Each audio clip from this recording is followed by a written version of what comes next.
रायगडमध्ये पेट्रोल डिझेलचा तुटवडा निर्माण झालाय आणि सीएनजी पाठोपाठ आता पेट्रोलसाठी सुद्धा मोठी धावपळ उडाल्याचं पाहायला मिळतंय। रायगडमध्ये पेट्रोल पंपावर वाहनांच्या रांगा लागल्यात, मागणीच्या तुलनेत पुरवठा कमी होतो आहे आणि रायगड जिल्ह्यामध्ये अशा प्रकारे सध्या इंधनाचा मोठा तुटवडा दिसतोय। पंपांवर वाहनांच्या मोठ्या रांगा लागलेल्या आहेत। तर रायगड जिल्ह्यात मुंबई गोवा महामार्गावर सीएनजीच्या तुटवड्यानंतर आता पेट्रोल आणि डिझेलचा सुद्धा गंभीर असा तुटवडा निर्माण झालाय।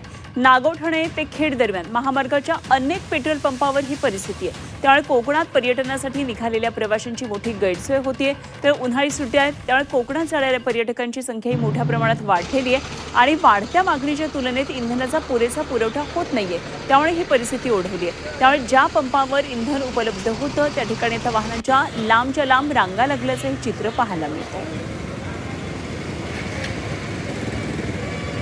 इथे 1-1.5 तास लाईन मध्ये उभा राहायला लागतोय आणि मला पेट्रोल 500चा पाहिजे होता, आता 300चाच मिळाला आहे। मला पण आता पेट्रोलची खूप हालत होणार आहे।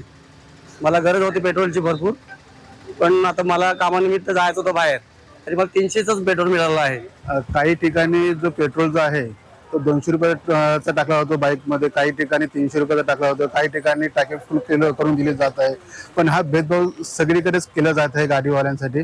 जर मुबलक जर पेट्रोल जर असेल तर त्याप्रमाणे जर गाडीवाल्यांना जर पेट्रोल टाकून दिला तर अशा लांबच लांब रांगा लागणार नाहीत कोणत्या पेट्रोल पंपावरती।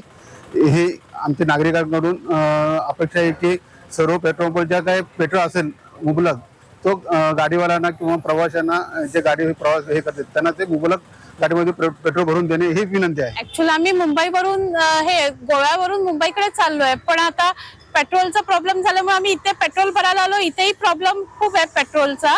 त्यांनी सांगितलं आम्ही लिमिटेडच देणार, पण जर पुढे गेल्यानंतर जर लिमिटेड दिलं तर मग आम्ही काय करणार? मग अडकून पडू ना आम्ही।